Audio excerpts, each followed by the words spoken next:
বেশ কিছু সময় ধরে বাংলাদেশের জাতীয় সঙ্গীত নিয়ে একটা বিতর্ক শুরু হয়েছে। অনেকে দাবি করতেছে যে রবীন্দ্রনাথ ঠাকুরের রচিত আমার সোনার বাংলা এই গান স্বাধীন বাংলাদেশ বা পূর্ব বাংলার মানুষের জাতীয় সঙ্গীত হিসেবে সম্পূর্ণ বেমানান। এই দাবি শুনে বাঙ্গু প্রগতিশীলদের পিলা চমকায় গেছে। তারা সব স্বর তুলছে।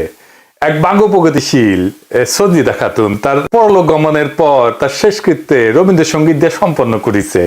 দেখেছেন কিয়া কমু, এমনকি বাঙ্গু প্রগতিশীল হিসেবে নিজেকে জাহির করা কচু খেতি এককালে মোটা আজিজ আর সন্ত্রাসী হারিসের ব্যবসায়িক পার্টনার দুই সিঙ্গালা ছাগল ডাবল ড্রপ আউট ওই পর্যন্ত ঘোষণা দিছে রবীন্দ্রসঙ্গীত আমার সোনার বাংলা বাংলাদেশের লক্ষ কোটি মানুষের হৃদয়ের গান এবং এটা নাকি আমাগো ন্যাশনাল ভ্যালুজ বহন করে।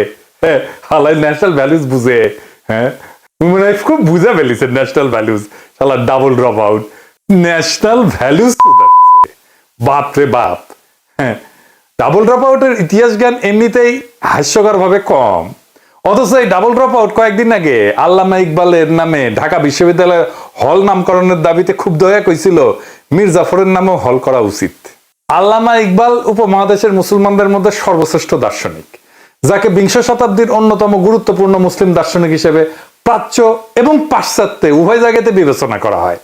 ইকবাল 1938 সালে মৃত্যুবরণ করেন, 1971 সালের বাংলাদেশের স্বাধীনতা সংগ্রামের 33 বছর আগে। এমনকি ভারত ভাগ হওয়ার আগেই উনি মারা গেছেন। অথচ ইনাকে নিয়ে একচু খ্যাতি এবং বাঙ্গ প্রগতিশীলদের চুলকানির অভাব নেই। অথচ ঢাকা বিশ্ববিদ্যালয়ে ইকবালের নামে আগেও ছিল হল, যেটাকে ইসলামোফোবিক আওয়ামী বামেরা 71 সালের পর নাম পাল্টায় অন্য সব হলের সাথে ইকবাল হলের নাম পাল্টায় সার্জেন্ট জহুরুল হক হল করে। যে জহুরুল হক হল 60-এর দশকে আগরতলাতে পাকিস্তানের বিরুদ্ধে বিদ্রোহ এবং বিভিন্ন সেনানিবাসে বিডিআর বিদ্রোহের মতো গণহত্যা করার ষড়যন্ত্রে জড়িত ছিল, ইন্ডিয়ার সাথে আর কি, ইন্ডিয়ার পরিকল্পনায়। আর একটা হইল জিন্না হলের নাম পাল্টায় রাখা হয় সূর্য সেনের নামে। ইতিহাসে মীর জাফর কারা সেটা খুব স্পষ্ট। কচুক্ষেতে এবং বাঙ্গু প্রগতিশীলদের ইতিহাস নিয়ে জ্ঞান বুদ্ধি অত্যন্ত সীমিত। পলাশির যুদ্ধের পর মীর জাফর এবং তার ছেলে নাজমুদ্দৌলা, সাইফুদ্দৌলা এবং মুবারকউদ্দৌলা 50 বছর মুর্শিদাবাদে ইংরেজদের প্রোটেকশন থেকে শান শওকতের সাথে নবাবী জীবনযাপন করত, যেমনটা করত মুজিব, হাসিনা। ধানমন্ডি এবং গণভবনে থেকে ভারতের প্রোটেকশনের ছত্রছায়ায়। তখন নবাবের বিরুদ্ধে কেউ কিছু বললেই গর্দান যাইতো। পলাশির যুদ্ধের লেগেসি যুদ্ধের সাথে সাথেই নির্ধারিত হয় নাই, ইতিহাসে সেটা অনেক পরে নির্ধারণ করছে। আওয়ামী বাং প্রগতিশীলরা হচ্ছে ইতিহাসের আসল মীর জাফর, রায় দুর্লভ, ইয়ার লতিফ, জগৎ শেঠ। মীর জাফর পলাশির যুদ্ধের পর নিজের গদিতে বসার জন্য লর্ড ক্লাইভের সাথে দেখা করতে যায়। নিজের সাঙ্গ পাঙ্গদের নিয়ে সোহরাওয়ার্দীর বডিগার্ডও একই কাম করেছিল। সোহরাওয়ার্দীর বডিগার্ড আবার নিজের অফিসে ইন্দিরা গান্ধীর ছবি ডেস্কে রাখতো। মীর জাফরও মনে হয় ক্লাইভের ছবি এভাবে নিজের দরবারে রাখতো না। এইভাবে ঢাকা বিশ্ববিদ্যালয় এবং সারা দেশে এই সমস্ত হিন্দুত্ববাদী এবং ভারতীয় চরদের নামে হলের নামকরণ করা হইল। এই সমস্ত স্থাপনার নাম পাল্টাইতে হবে। ছাত্র জনতা এবং ক্ষুদ্র ভাতা ভগিনীরা নিজেরাই এটা করবে। এইবার আসি জাতীয় সঙ্গীতে আমার সোনার বাংলা গান নিয়ে। আমার সোনার বাংলা গানের ইতিহাস কি, এই গানের মানে কি, কবে, কোথায়, কোন প্রসঙ্গে এই গান কম্পোজ করা হয়েছিল, এটা জানতে হইলে আমাদের বঙ্গভঙ্গের ইতিহাস জানতে হবে। বঙ্গভঙ্গ কি? 1899 সালে লর্ড কার্জন ব্রিটিশ ভারতে ভাইসরয় হিসেবে আসেন। তখন ব্রিটিশ ভারতের প্রদেশগুলো ছিল Bengal presidency, Madras presidency, Bombay presidency, Yukta Pradesh, Madhya Pradesh, Punjab. Bengal প্রেসিডেন্সির এবং সমগ্র ব্রিটিশ ইন্ডিয়ার রাজধানী ছিল সাহেবদের তৈরি করা শহর কলকাতায়, কল্লোলিনী তিলোত্তমা কলকাতা। বেঙ্গল প্রেসিডেন্সি আকারে অনেক বড় থাকায় সেটা একজন লাট সাহেবের পক্ষে শাসন করা দুরূহ ব্যাপার ছিল। 1900 সালের বেঙ্গল প্রেসিডেন্সি আকারে এত বড় ছিল, এর মধ্যে বর্তমান বাংলাদেশ, আসাম, পশ্চিমবঙ্গ, বিহার, উড়িষ্যা, ছত্তিশগড়, ঝাড়খণ্ড অন্তর্ভুক্ত ছিল। তার উপরে ছিল সেই যুগে দুর্গম যাতায়াত ব্যবস্থা। এর ফলে 1903 সালে ব্রিটিশ ভারত সরকারের সেক্রেটারি রিজলি সাহেব ভাইসরয় লর্ড কার্জনকে একটা চিঠি দেন। এতে প্রস্তাব করা হয় বেঙ্গল প্রেসিডেন্সিকে দুই ভাগে ভাগ করা, পূর্ব দিকের অংশকে পূর্ববঙ্গ এবং আসাম নামে নতুন একটা প্রদেশ তৈরি করতেন। নতুন প্রদেশের রাজধানী হবে ঢাকা শহর। লর্ড কার্জন এই প্রস্তাবে সম্মতি প্রদান করে। এর ফলে 16 অক্টোবর 1905 সালে লর্ড কার্জন নতুন প্রদেশ পূর্ববঙ্গ এবং আসামের গোড়াপত্তন করে ঢাকাকে রাজধানী করেন। এইভাবে মুঘল যুগে শায়েস্তা খান এবং শাহজাদা আজিমুস খানের পর 200 বছর অতিবাহিত হয়ে ঢাকা আবার রাজধানী হিসেবে আত্মপ্রকাশ করে। মুঘল সর্দার মুর্শিদ কুলি খান শাহজাদা আজিম উসানের পর 1700 দশকের প্রথম দিকে রাজধানী ঢাকা থেকে মুর্শিদাবাদে স্থানান্তর করেন। এরপর শুরু হয় বাংলায় হিন্দুত্ববাদীদের আন্দোলন, যেটা সন্ত্রাসবাদের রূপ নেয়। কলকাতার হিন্দু বাবুরা একদম বিক্ষোভে ফাইটা পড়ে। এটা নিয়ে কলকাতার ভদ্রলোক বাবুরা অসংখ্য মিছিল বক্তৃতা সমাবেশ করে গরম করে দেয় দুনিয়া। বাবুদের দুইটা সন্ত্রাসবাদী সংগঠন ছিল, একটা কলকাতা কেন্দ্রিক যুগান্তর গ্রুপ আর একটা ঢাকা কেন্দ্রিক অনুশীলন সমিতি। যুগান্তর গ্রুপের সন্ত্রাসী ক্ষুদিরাম বসু একজন সাহেব ম্যাজিস্ট্রেটকে হত্যা করার জন্য সাহেবের গাড়ি লক্ষ্য করে বোমা হামলা করে। এই সমস্ত হিন্দুত্ববাদী সন্ত্রাসীরা 21শে আগস্ট গ্রেনেড হামলার আদি জনক। ক্ষুদিরামের নিক্ষেপ করা গ্রেনেড সাহেবের গাড়ির পরিবর্তে দুইজন মেম সাহেবের গাড়িতে গিয়া পড়ে এবং একজন ইংরেজ ব্যারিস্টারের স্ত্রী এবং কন্যাকে হত্যা করে। ইংরেজ সরকার ক্ষুদিরামকে ধরে বিচার করে ফাঁসিতে লটকায় দেয়। এইরকম নারীঘাতক হিন্দুত্ববাদী সন্ত্রাসীকে আবার বাঙ্গু সমাজে সেলিব্রেট করা হয়, তাকে নিয়ে কবিতা লেখা হয়। এমনকি আমাদের আল মাহমুদও লিখেছিল, চিনতে নাকি সোনার ছেলে ক্ষুদিরামকে চিনতে, রুদ্ধশ্বাসে প্রাণ দিল যে মুক্ত বাতাস কিনতে। কি আর কমো। আর এক বাঙ্গু প্রগতিশীল আব্দুল নূর তুষার ইতিহাস জ্ঞান দিতেছে জাতিরে। দেখেন কি লিখেছে, সে কইতেছে আমাদের দেশে কার্জন হল আছে কিন্তু ক্ষুদিরামের নামে একটা চালাঘর নাই। ইংরেজদের দালাল নবাবদের মঞ্জিল আছে, মানে আহসান মঞ্জিল আর কি, কিন্তু প্রীতিলতার একটা ভালো ভাস্কর্য নাই। মানে আছে কিন্তু ভালো নাই, কুটি আছে প্রীতিলতার ভাস্কর্য, জানাইন তো। হ্যাঁ, খারাপ ভাস্কর্যটাই কুটি আছে, একটু জানবার চাই, হ্যাঁ না, ব্যবস্থা করা লাগবে। আরো লিখেছে সূর্য সেন, প্রীতিলতার, ক্ষুদিরামেরা আমাদের বীর শ্রেষ্ঠদের পূর্বপুরুষ। জমিদারদের ল্যাঠাল যারা জমিদারি চলে যাবে জন্য যারা ইংরেজদের শাসাইবে তাই অস্ত্র হাতে তুলে নিছিল, তারা নাকি আমাদের বীর শ্রেষ্ঠদের পূর্বপুরুষ। আমি যাই কই, এই প্রীতিলতা, সূর্য সেন আর ক্ষুদিরাম নিয়া বাঙ্গু প্রগতিশীলদের চুলকানিটা একটু বিস্তারিত বোঝা দরকার। ব্রিটিশদের বিরুদ্ধে হিন্দু স্বার্থের আন্দোলন শুরু করছিল বঙ্গভঙ্গ হ্রদ বাতিল করার দাবিতে কয়েকটা সশস্ত্র গ্রুপ করে। এই সময় ব্রিটিশদের বিরুদ্ধে অনুশীলন, যুগান্তর, এই ধরনের সশস্ত্র দলগুলির তৎপরতা বাড়তে শুরু করছিল, যারা কালী ভক্ত হিসেবে দেবী মা কালীর পূজা কইরা সশস্ত্র সংগ্রামে ঝাঁপায় পড়তো। সশস্ত্র গ্রুপগুলো যে সশস্ত্র আন্দোলন ঝাঁপায় পড়ছিল, এইটাকে তারা কলকাতার জমিদারদের স্বার্থে লেখা ইতিহাসে স্বদেশী আন্দোলন হিসেবে গাল ভরা নাম দিছিল। আর এই সময়টাকে একটা ফাঁপা বিপ্লবী বানায় অগ্নিযুগ নামে ডাকা শুরু করছিল। কিন্তু আমাদের খেয়াল করতে হবে, ব্রিটিশ বিরোধী আন্দোলন মানে সেটা অ্যান্টি কলোনি মুভমেন্ট না। আমাদের পূর্ববঙ্গের স্বার্থের প্রশ্নে বিচার করলে অনুশীলন, যুগান্তর ধরনের সশস্ত্র গ্রুপগুলোর জন্মই হয়েছিল কায়েমি জমিদার হিন্দু স্বার্থে। মুসলমান প্রজা বাঙালির উপরে যারা ছিল খড়গহস্ত, অবশ্যই প্রজাদের স্বার্থের পক্ষে তারা ছিল না। 1905 সালে বঙ্গভঙ্গ এবং ইতিহাসের দিকে তাকান, রবীন্দ্রনাথ সহ বিশিষ্ট হিন্দুদের নেতৃত্বে যে বঙ্গভঙ্গ রদের আন্দোলন হয়েছিল, এই আন্দোলন ছিল আমাদের পূর্ববঙ্গের মানুষের স্বার্থ বিরোধী। জমিদার বাঙালির সাথে ঘা মারছিল এই বঙ্গভঙ্গ, কারণ নতুন প্রশাসনিক ব্যবস্থার কারণে কলকাতার প্যারালাল ঢাকা একটা নতুন রাজধানী হয়ে উঠতেছিল। ফলে পূর্ববঙ্গ থেকে কলকাতা শহরে কৃষির উদ্বৃত্ত সাপ্লাই লাইন অনিশ্চিত হয়ে পড়তেছিল। পূর্ববঙ্গের কৃষির উদ্বৃত্ত দিয়ে তৈরি হয়েছিল কল্লোলিনী তিলোত্তমা কলকাতা। আর এই ঘটনার পটভূমিতে কথিত ফাঁকা আলাপের স্বদেশী আন্দোলনের সূত্রপাত। তাহলে হিসাব করেন যে বঙ্গভঙ্গ ব্রিটিশেরা চালু করছিল পিছিয়ে থাকা পূর্ববঙ্গ আসামের মুসলমানদের স্বার্থের পক্ষে, যেখানে রাজধানী হিসেবে ঢাকা শহর গুরুত্বপূর্ণ হওয়ার সুযোগ তৈরি হইতেছিল। এখানে আপনি কার পক্ষে যাইবেন? যে জমিদার বাবুরাই বঙ্গভঙ্গ বাতিল করলেন তাদের পক্ষে? যে অনুশীলন, যুগান্তর ধরনের সশস্ত্র গ্রুপগুলো ছিল জমিদার শ্রেণীর স্বার্থে, আপনি কি তাদের হিরো বানায় বন্দনা করবেন? আপনার চাষাভূষা পূর্বপুরুষদের সাথে গাদ্দারি করতেছেন? প্রীতিলতা, ক্ষুদিরাম কিংবা সূর্য সেনারা ছিল সরাসরি জমিদার হিন্দুর স্বার্থের লোক এবং তাদের আন্দোলন কলকাতার শাসকদের আন্দোলন। স্বদেশী আন্দোলন এবং অগ্নিযুগ ছিল জমিদারদের সশস্ত্রতা। একে হিন্দু মুসলমান নির্বিশেষে সকল প্রজাকে আপন মনে করবে। বিশেষ করে পূর্ববঙ্গের মুসলমান প্রজা যারা আজকের বাংলাদেশের মানুষ, তাদের লড়াকু পূর্বপুরুষ হাজী শরীয়তুল্লাহ বা তিতুমিরেরা। আমাদের উত্তরসূরি হিসাবে আমরা কেন প্রীতিলতা, ক্ষুদিরাম কিংবা সূর্য সেনদের আমাদের হিরো বলে মনে করব, যেখানে এরা সরাসরি জমিদার স্বার্থের লোক। জমিদার তাদের অর্থদাতা ছিল, টাকা দিত, চান্দা দিত জমিদারেরা। এবং এই আন্দোলনটাই স্বদেশী আন্দোলন, অগ্নিযুগ, এটা ছিল জমিদারদের আন্দোলন, তাদের জমিদারি রক্ষার আন্দোলন, তাদের শোষণ রক্ষার আন্দোলন। হাসিনার হইয়া ছাত্রলীগ, যুবলীগ যেমন নাম ছিল বর্ষা বিপ্লবের সময় 24-এর, ঠিক একই কাজ করছিল সূর্য সেন, প্রীতিলতা, ক্ষুদিরামেরা। ওরা ছিল জমিদারের ল্যাঠাল, যেরকম ছাত্রলীগ ছিল আওয়ামী লীগের হাসিনার ল্যাঠাল। যে জমিদার ব্যবস্থায় আপনার পূর্বপুরুষদের বঞ্চিত করে রাখা হইতো, এই সশস্ত্র গ্রুপের লোকজন সেই জমিদারদের ভাড়াটে সন্ত্রাসী। তারা তো আপনার পূর্বপুরুষদের স্বার্থের বিরুদ্ধের লোক। এই জমিদার শ্রেণী তো কখনো আপনার পূর্বপুরুষদের বাঙালি বইলাই স্বীকার করে নাই, মান্যতা দেয় নাই। সেই জমিদার শ্রেণীর ঔরসে আজকাল বাংলা ভাষা শিল্প সংস্কৃতি গড়ে উঠছে, সেটা খুব ভালো কথা। কিন্তু জমিদার হিন্দু তো আপনারা এক্সক্লুড কইরা হিসাবের বাইরে রেখা এই বাংলা ভাষা শিল্প সংস্কৃতির পতন ঘটাইছিল। যে প্রীতিলতার সূর্য সেনের আপনি হিরো বানাইতে চান, তাদের অনুশীলন যুগান্তর ধরনের সশস্ত্র গ্রুপগুলো তো কখনো আপনাকে গোনাতেই ধরে নাই।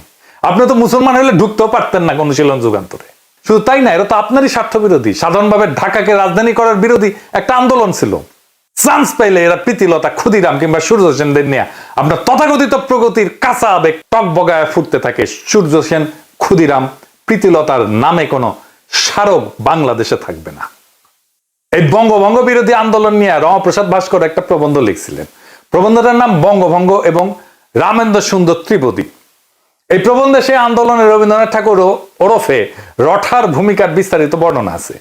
পূর্ব বাংলার চাষা মুসলমানদের জন্য যে এক আলাদা রাজ্য হচ্ছে, এটা কলকাতার বাবুরা মেনে নিতে পারে না। এই জন্যই তাদের এত হাউকাউ আন্দোলন, সন্ত্রাসী কর্মকাণ্ড। ওই আন্দোলনের সময় 25শে আগস্ট 1905 সালে কলকাতার টাউন হলে একটা সভা অনুষ্ঠিত হয়। সেটা ছিল বঙ্গভঙ্গের বিরুদ্ধে একটা প্রবন্ধ পাঠের আসর। বাবুরা নাম দিছিল অবস্থা এবং ব্যবস্থা। ওই আসরে রবীন্দ্রনাথ তার সদ্য রচিত আমার সোনার বাংলা গানটা প্রথম পরিবেশন করে। বাবুরা রঠাকে বঙ্গভঙ্গ আন্দোলনের চারণ কবি হিসেবে নিযুক্ত করে। রঠা উত্তেজিত মাসখানেকের মধ্যে 20 থেকে 25টা উত্তেজনাকর গান রচনা করে ফেলে। এরপর 27শে সেপ্টেম্বর রঠার সভাপতিত্বে 18/4 অক্রুর দত্ত লেনে একটা সভা অনুষ্ঠিত হয়। সেখানে রঠা সর্বপ্রথম রাখি বন্ধন প্রথা চালু করার প্রস্তাব দেন এবং এই উপলক্ষে রাখি সঙ্গীত বাংলার মাটি বাংলার জল এই গানটা রচনা করেন। বাংলার মাটি বাংলার জল, বাংলার বায়ু বাংলার ফল, পূর্ণ হোক পূর্ণ হোক পূর্ণ হোক হে ভগবান। 50,000 কণ্ঠে উচ্চারিত বন্দে মাতরম ধ্বনির মধ্যে সুরেন্দ্রনাথ বন্দ্যোপাধ্যায় সভাপতির অভিভাষণ পাঠ করেন। বাংলায় সেটা রবীন্দ্রনাথ পাঠ করেন। রবীন্দ্রনাথ তাদের মধ্যে ছিলেন এবং তার নতুন গান ওদের বাঁধন যতই শক্ত হবে ততই বাঁধন টুটবে গাইতে থাকেন। এরপর রবীন্দ্রনাথ তার আর একটা গান ধরেন, তা হইল বিধির বাঁধন কাটবে তুমি এমন শক্তিমান। এরপর 1905 সালের আশ্বিন মাসে, মানে সেপ্টেম্বর অক্টোবর সংখ্যায় রবীন্দ্রনাথ কার্তিক সম্পাদিত বঙ্গদর্শন পত্রিকায় রঠা প্রথম আমার সোনার বাংলা গানটা পাবলিশ করেন, প্রকাশ করেন। এই বঙ্গদর্শন পত্রিকার একটা বিশাল ইতিহাস আছে। কি সেই ইতিহাস? এই পত্রিকা 1872 সালে প্রথম সম্পাদনা করে বের করে বাংলা সাহিত্যের সবচেয়ে কুখ্যাত ইসলামোফোব আর হিন্দুত্ববাদীদের গডফাদার বঙ্কিমচন্দ্র চট্টোপাধ্যায়। বঙ্কিম তার উপন্যাসগুলো এই পত্রিকায় সিরিয়াল আকারে পাবলিশ করত।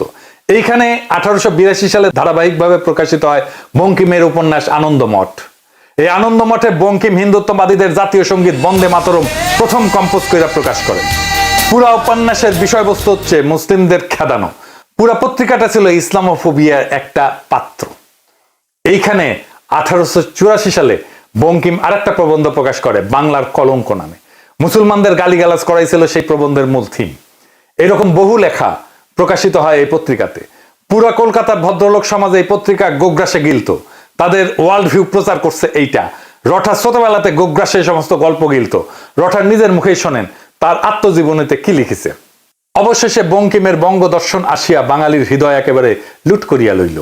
একে তো তাহার জন্য মাসান্তের প্রতীক্ষা করিয়া থাকিতাম, তাহার পরে বড় দলে পড়ার শেষের অপেক্ষা করা আরো বেশি দুঃসহ হইত। এইরকম একটা কুখ্যাত ইসলামোফোব বাংলার মুসলমানকে গালিগালাজ করা পত্রিকাকেই রঠা বাইছে নিলেন আমার সোনার বাংলা গান পাবলিশ করার জন্য, প্রকাশ করার জন্য। আর রঠা এই বঙ্গদর্শন পইরা বড় হইছে, তাহলে ওর ভিতরে কি আছে সেটা বুঝে দেখেন। এই হচ্ছে কচুক্ষেতির স্বল্প জ্ঞানের ন্যাশনাল ভ্যালুজ, এইটার ইতিহাস। এই গানকে যে এখনো জয় বাংলা করা হয় নাই, সেটা তো বাঙ্গু প্রগতিশীলদের 7 জন্মের ভাগ্য। কিন্তু এই ভাগ্য বেশি দিন টিকবে না। হাসিনা যেমনে জয় বাংলা হয়েছে, আমলিক যেমনে জয় বাংলা হয়েছে, 32 নম্বর যেমনে জয় বাংলা হয়েছে, এই গানও জয় বাংলা হবে। এরপর বঙ্গভঙ্গ রদ করার এরকম অপচেষ্টাকে প্রতিহত করার জন্য 1906 সালের ডিসেম্বর মাসে ঢাকায় নওয়াব সলিমুল্লাহ তার বাড়ি আহসান মঞ্জিলে সমগ্র ভারতবর্ষের মুসলমান নেতাদের আমন্ত্রণ জানান। উপলক্ষ ছিল অল ইন্ডিয়া মোহামেডান এডুকেশনাল কনফারেন্সের মিটিং। স্যার সৈয়দ আহমেদ খান এই এডুকেশনাল সংস্থা প্রতিষ্ঠা করছিলেন। সেই মিটিং এ আহসান মঞ্জিলে সারা ভারতবর্ষ থেকে 3000 মুসলমান ডেলিগেট যোগদান করেন। মিটিং এ সভাপতিত্ব করেন উত্তরপ্রদেশের মিরাটের নবাব ভিকারুল মুলক। আজকের শাহবাগ তখন নওয়াব সলিমুল্লাহর বাগান ছিল। এইখানে নওয়াবের একটা বাগান গাড়ি ছিল এই শাহবাগে। সেই শাহবাগের বাগান বাড়িতে অনুষ্ঠিত হয় ঐতিহাসিক মিটিং। শাহবাগ থেকে এই ঘটনার শুভ সূচনা। যেখানে নওয়াব সলিমুল্লাহ ভারতবর্ষে মুসলমানদেরকে নিজেদের স্বার্থ রক্ষার জন্য একটা রাজনৈতিক দল গঠন করার প্রপোজাল দেন, যেটা সর্বসম্মতিক্রমে গৃহীত হয়। এইভাবেই জন্ম হয় মুসলিম লীগের। স্যার সৈয়দ আহমেদ খানের ঘনিষ্ঠ বন্ধু নওয়াব মোহসিন মুলককে করা হয় মুসলিম লীগের সেক্রেটারি এবং সংবিধানের মূল লেখক। লীগের প্রথম অনারারি প্রেসিডেন্ট করা হয় ইমাম আগা খানকে। কলকাতার বাবুদের আন্দোলন আর তাদের সন্ত্রাসীদের সন্ত্রাসে অবশেষে ইংরেজ সরকার হার মানে। 1911 সালের ডিসেম্বর মাসে রাজা পঞ্চম জর্জ ভারতের দরবারে আসেন। তখন ইংরেজ সরকার সিদ্ধান্ত নেয় তারা এই বঙ্গভঙ্গকে রদ করবেন। রাজা দরবারে এই প্রক্লেমেশন জারি করেন। রঠাই আনন্দে রচনা করে ফেলেন, জনগণ মন অধিনায়ক জয় হয়ে ভারত ভাগ্য বিধাতা। শুনে এই জনগণ মন আজ ভারতের জাতীয় সঙ্গীত। জনগণ মন অধিনায়ক জয় হে ভারত ভাগ্য বিধাতা। পাঞ্জাব সিন্ধু গুজরাট ও মারাঠা দ্রাবিড় উৎকল বন্দ। বিন্ধ্য হিমাচল যমুনা গঙ্গা উচ্ছল জলধি তরঙ্গ। তব শুভ নাম জাগে তব শুভ আশিস মাগে গাহে তব জয় ও গাথা। এই গান গাওয়া হয়েছিল ঢাকা বিশ্ববিদ্যালয়ে।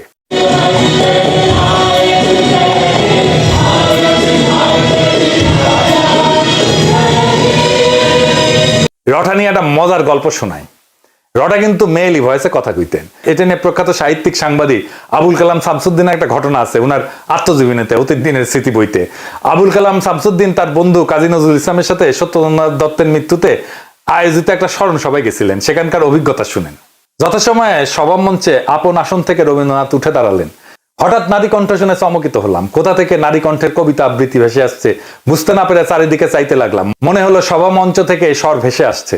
নজরুলকে জিজ্ঞাসা করলাম, কবিতা আবৃত্তি করছেন কে? নজরুল হেসে বললেন, রবীন্দ্রনাথের মুখের দিকে চেয়ে দেখুন তো। চেয়ে দেখলাম, তাই তো, মুখ নড়ছে, কিন্তু এ নারী কণ্ঠ কেন? নজরুল বললেন, তার কণ্ঠস্বরই এরূপ। আমি বিস্মিত হলাম। এমন নারী কণ্ঠের স্বর যে কোনো পুরুষের থাকতে পারে এ ধারণা আমার ছিল না। রঠার অখণ্ড সোনার বাংলা ছিল অখণ্ড ভারত মাতার একটা অংশ। এই গান কিভাবে কোন যুক্তিতে স্বাধীন বাংলাদেশের জাতীয় সঙ্গীত হয়? যারা এই গানকে বাংলাদেশের জাতীয় সঙ্গীত হিসেবে গৃহীত করাইছে তাদের মধ্যে মুখ্য চরিত্র হচ্ছে কুখ্যাত ভারতের দালাল রয় রেজেন্ট চিত্তরঞ্জন সুতারের সহচর সিরাজুল আলম খান, যাদের উদ্দেশ্যই ছিল পূর্ব বাংলাকে ভারতের সাথে যোগ করানো। ঠিক এই উদ্দেশ্যেই তারা এই গানকে বাংলাদেশের জাতীয় সঙ্গীত বানাইছে। সিরাজুল আলমের সহচর জাসদের মহিউদ্দিন তার বইতে কি লিখেছে দেখেন। সিরাজুল আলম খান তখন কলকাতার ভবানীপুরে রাজেন্দ্র প্রাসাদ রোডের চিত্তরঞ্জন সুতারের বাড়িতে ঘুমায়। হ্যাঁ, ওর বাড়িতেই থাকতো। চিত্তরঞ্জন সুতারের কার্যকলাপ আমি আগের এপিসোডে আলোচনা করছি।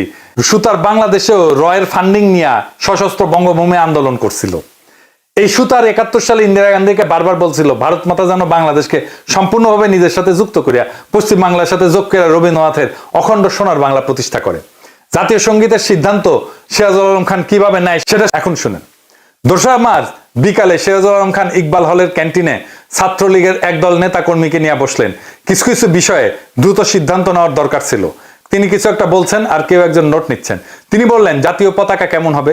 কয়েকজন বলল, আজ বটতলায় যেটা তোলা হয়েছে সেটাই হোক। জাতীয় সঙ্গীতের প্রসঙ্গ উঠতেই দ্বিজেন্দ্রলাল রায়ের ধনধান্যে পুষ্প ভরা গানটির প্রস্তাব এলো। কিন্তু এর দুটো সমস্যা ছিল। প্রথমত, গানটার কোথাও বাংলা বা বাংলাদেশ শব্দটি নেই। দ্বিতীয়ত, গানটার কোনো রেকর্ড পাওয়া যায় না। শেষমেশ প্রস্তাব করা হলো রবীন্দ্রনাথের আমার সোনার বাংলা আমি তোমায় ভালোবাসি গানটিকে জাতীয় সঙ্গীত করা হোক। সিরাজুল আলম খান মাথা নাড়লেন। একজন সঙ্গে সঙ্গে নোট নিল। এরপর এলো জাতির পিতা প্রসঙ্গ। রঠা কখনোই বাঙালি জাতীয়তাবাদী ছিল না। কলকাতার কোনো হিন্দুই বাঙালি জাতীয়তাবাদী হয় না। পশ্চিম বাংলার সকল হিন্দু বুদ্ধিজীবী এলিট সবাই সর্বভারতীয় প্যান ইন্ডিয়ান অখণ্ড হিন্দু ভারতে বিশ্বাস করত এবং করে এবং করবে। এরা সর্বদা আগাগোড়া অখণ্ড ভারত মাতার পূজারী। আগামী এপিসোডে আমি এটা নিয়ে বিস্তারিত আলোচনা করব। কাজেই মুসলমানদের স্বার্থবিরোধী সন্ত্রাসী বঙ্গভঙ্গ রদ আন্দোলনের চারণ কবি রবীন্দ্রনাথের রচনা করা আমার সোনার বাংলা গান কিভাবে বাংলাদেশের জাতীয় সঙ্গীত হয় এই প্রশ্নটা আমাদের তুলতেই হবে। এই গান তো কারোই গাওয়া উচিত না। অতি দ্রুত গণভোট আয়োজন করে এই জাতীয় সঙ্গীতের ব্যাপারে সিদ্ধান্ত নিতে হবে। সিরাজুল আলম খানের চাপায় দেওয়া গানকে কখনোই আমাদের জাতীয় সঙ্গীত হিসেবে মেনে নেওয়া যাবে না, হবে না। রঠা বাঙ্গ প্রগতিশীলদের কাছে সবসময় একটা পলিটিক্যাল প্রজেক্ট ছিল। বাঙালি জাতীয়তাবাদের নামে পূর্ব বাংলার মুসলমানদেরকে যে কিরকম ভণ্ডামি গিলাইছে আওয়ামী বামেরা সেটা আগামীতে ফাঁস করা হবে। সামনের এপিসোডে সেটা নিয়ে আলাপও করা হবে। আমি 100% শিওর যদি ধরেন নকশাল বা অন্য কেউ পশ্চিম বাংলার রাজ্যকে ভারত থেকে বিচ্ছিন্ন করার দাবি তুলতো, রবীন্দ্রনাথ বেঁচে থাকলে উনি নুরুল আমিন, ফজলুল কাদের চৌধুরী অথবা গোলাম আজম যেরকম অখণ্ড পাকিস্তান রক্ষার চেষ্টা করছিলেন, রঠা তার চেয়ে 10 গুণ বেশি এফোর্ট দিয়া অখণ্ড ভারতকে রক্ষা করতেন। খালি রবি না, পশ্চিম বাংলার অধিকাংশ বাঙালি ভদ্রলোক এই কাজটা করতেন। নকশালদেরকে তো ইন্ডিয়া অত্যন্ত কঠোরভাবে সামরিক শক্তি দিয়ে দমন করছে। সেটা নিয়ে পশ্চিম বাংলার বাবুরা জেনোসাইড, গণহত্যা বলে লাফায় না। এটাও অঙ্ক হিসাব প্রমাণ করে দেওয়া যাবে যে পশ্চিমবঙ্গে ভারতীয় আর্মির নকশাল দমন পাকিস্তান আর্মির অপারেশন সার্চলাইট থেকেও নির্মম ছিল। এমনকি শিখদের স্বর্ণ মন্দিরে ভারতীয় আর্মি হামলা অপারেশন ব্লু স্টার আর অপারেশন সার্চলাইট থেকেও ভয়ঙ্কর ছিল। ইন্দিরা গান্ধীর মৃত্যুর পরে যেভাবে শিখ জেনোসাইড হয়েছে, এরকম জেনোসাইড 1971-এও হয় নাই বাংলাদেশে। এইসব আরেকদিন আলাপ করা যাবে। বাঙ্গু প্রগতিশীলদের চিরতরে জয় বাংলা করে দেওয়া হবে। রঠার আমার সোনার বাংলা কখনোই পূর্ব বাংলার চাষাভুষাদের হৃদয়ের গান ছিল না। এটা ছিল হিন্দু জমিদারদের, কলকাতার বাবুদের শোক গাথা, যারা ঢাকাকে রাজধানী হইতে দেয়নি, যারা পূর্ব বাংলার মুসলমানকে বাঙালি মানেনি, আর রবীন্দ্রনাথকে বানাইছিল সেই আন্দোলনের চারণ কবি। এখন সেই গান আমাদের মাথায় চাপায় দেওয়া বলা হয় এটাই আমাদের জাতীয় সত্তা, এটাই আমাদের ন্যাশনাল ভ্যালুজ।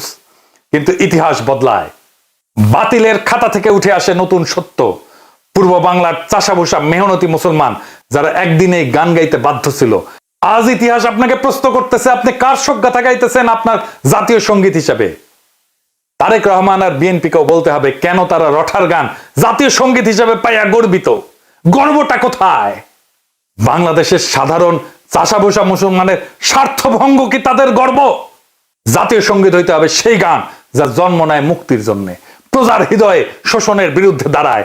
আমার সোনার বাংলা না, আমাদের চাই আমাদের নিজস্ব, আমাদের আত্মপরিচয় বহনকারী, আমাদের স্বপ্নের প্রতিধ্বনি করা গান। এই লড়াই শুধু গান বদলের না, এটা ইতিহাস পুনরুদ্ধারের লড়াই, বঙ্গভঙ্গ রদ আন্দোলনের চক্রান্ত উন্মোচনের লড়াই, বাঙ্গু প্রগতিশীলদের চাপানো ন্যাশনাল ভ্যালুজের মুখোশ ছিঁড়ে ফেলার সংগ্রাম।